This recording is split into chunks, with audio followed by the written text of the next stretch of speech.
Good morning. I'm Kajali Sarkar from Adarsh Vidya Mandir Shankar Vidyapeeth. Today we are going to study about history first chapter class 6. And here our main topic is where people live and why do they travel. Now first of all, in the ancient time, as we know ancient people they are living in the forest, in caves and somewhere under the trees, wherever they get any shelter. But as soon as they started domestication as well as agriculture, they have to stay in particular place near the animals where they are keeping the animals or near the field. Fields are more important because animal can move with them but fields cannot. So to take care of their field, they have to stay near their fields.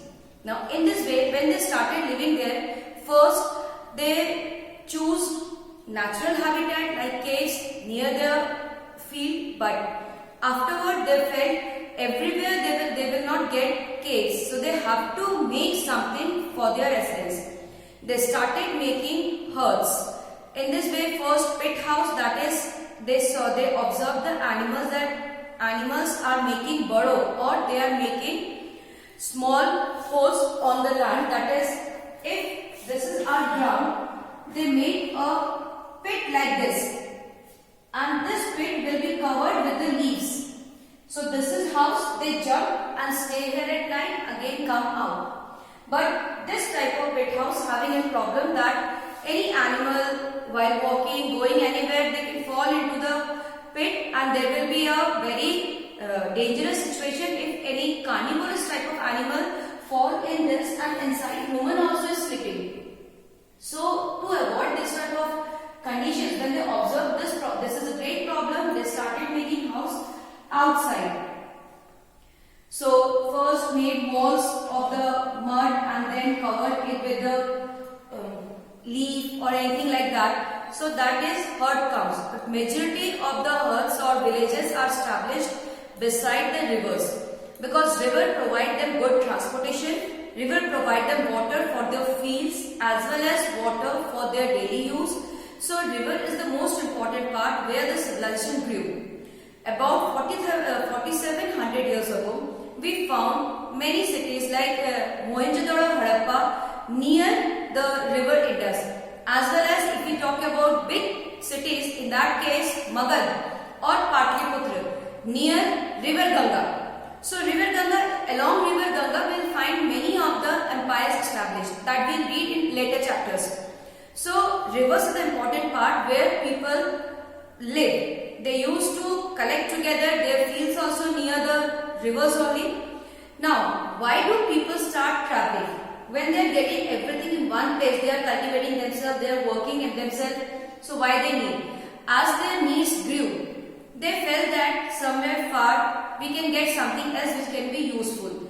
In this way, or in more before making villages, when they are living as nomads, at that time people have to move for better source of food and water.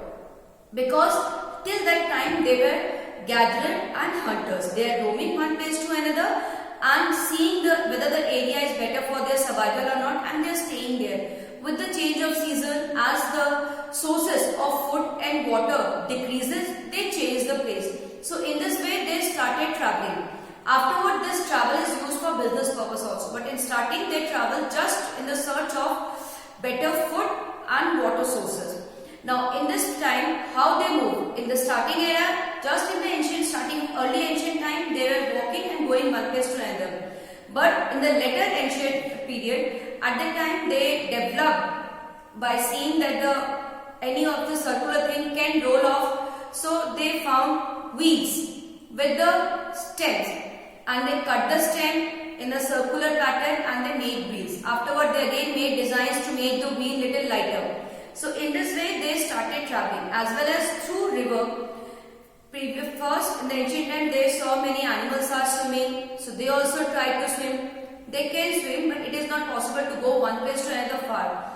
But when they found that the wood is floating on the water, they just make hollow on wood, big stems, they made hollow and they sat there and started traveling with the water. In this way came into existence. Now, when we read our history, we find that the name of many places are changed. We discuss is changed in spelling as well as even in pronunciation. Let us discuss about the name of our country. That is, right now we call it as India. The word India came from the word Indus. Now this Indus, which we call as Indus also, this is one of the word which came from the word Sindhu. Sindhu is the name of Indus river, Hindi name. That this name is only mentioned in Rig Veda. Rig Veda is considered as the earliest text found here written in Vedic Sanskrit. It is believed that approximately 3000 to 4000 years ago this text is written. So 3000 to 5000 years ago this text is written. Now in that book, it's as this civilization, Indus Valley civilization grew along the river Indus, so the river that is in Sanskrit named as Sindhu. This name, some of the outsider people, when they cannot pronounce Sindhu, they are calling it Indus. And from Indus the word came as India. In this way the name changed. Rather, if we read our ancient book, we find our country's name as Bharat. This name came from the name of great warrior, or you can say great king of our country, that is Bharat, who was son of Dushyant and Shantanu. He was very powerful and he changed the system of our country. That is why the country name came from Bharat. But this particular name, Sindhu, then transformed into Indus and finally India. This India was, it is the Britishers when they came, they were unable to call Hindu. That is why they were calling it India, coming from Indus. Okay. Now in this way the name slowly changed. Even the spelling also changed of the many places that we see afterward. Like Patliputra, as I gave you example before. Right now it is known as Patna. So in this way, slowly in history, when we read history, we will find that many names of the places are changed slowly, gradually with the time. So in this way our history changed and people, due to their need, they slowly develop the things, and now with the development we can say that the nowadays it's too developed. Just and it happened because of the technology and time. Slowly with the time, with the needs, they developed and history increased. Thank you.